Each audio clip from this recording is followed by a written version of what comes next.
That's it, you're going to work on your cardio here after me. Hop, two, hop, two, hop, two, hop, two, hop, two, hop, two, and stop.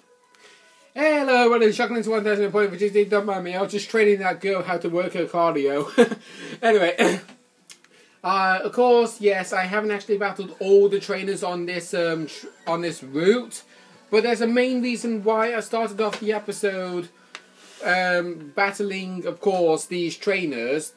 Is not mainly because of the fact I want to oh, excuse me.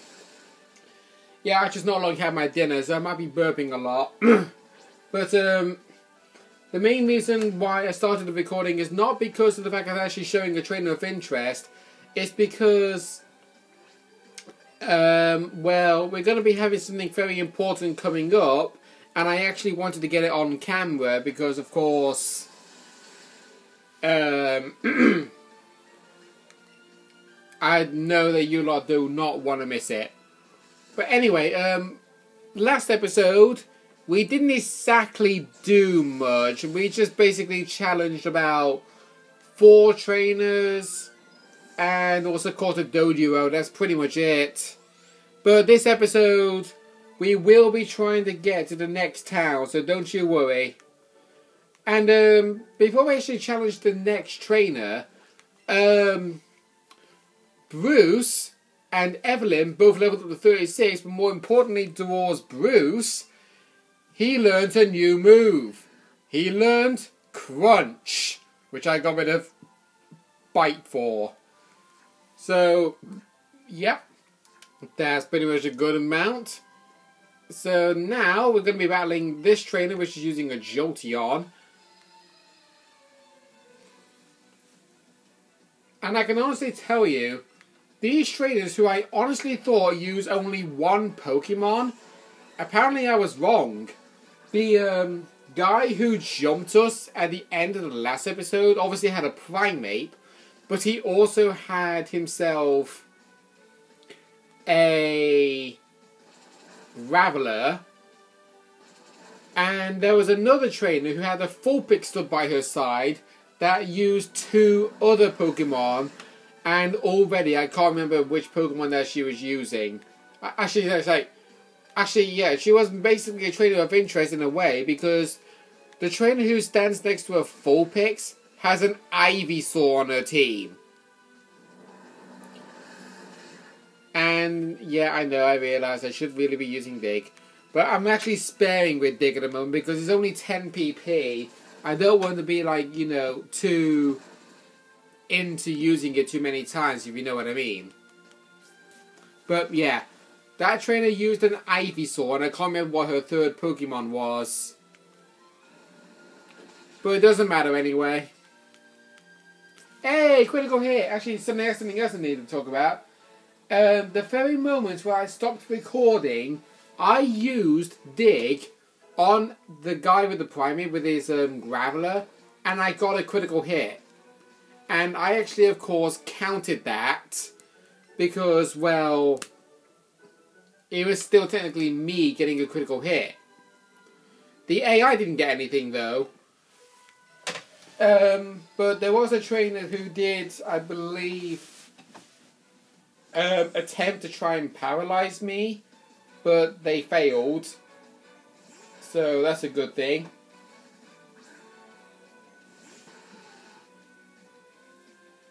Alright. Okay, Nidoqueen, let's use Dig and we'll one-shot this Flareon.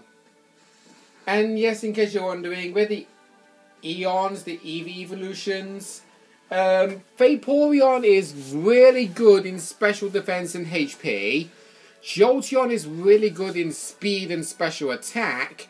Whereas Flareon is more likely best suited in the physical attack / special attack, leaning more towards physical attack. But the only problem with Flareon, he can't take any hits. And you notice that Lizard is now level 36, which is very, very good indeed. Because Charmeleon is evolving! At long last! We're finally going to have Charmander as a final evolved form Pokemon. And it's a Charizard! Many of you obviously love Charizard, and don't get me wrong, I do as well. But if I had to pick a favourite Kanto starter, it would be Squirtle, in my honest opinion. So, after evolving into Charizard, you probably might think he's a dragon type, because he does look like a dragon, but honestly, he's a fire flying type. And he wants to learn Wing Attack, which of course we do want to teach. Now, we noticed that Dragon Rage is becoming less powerful now, so it's about time we start getting rid of that move. It was fun while it lasted, but now it's time to move on.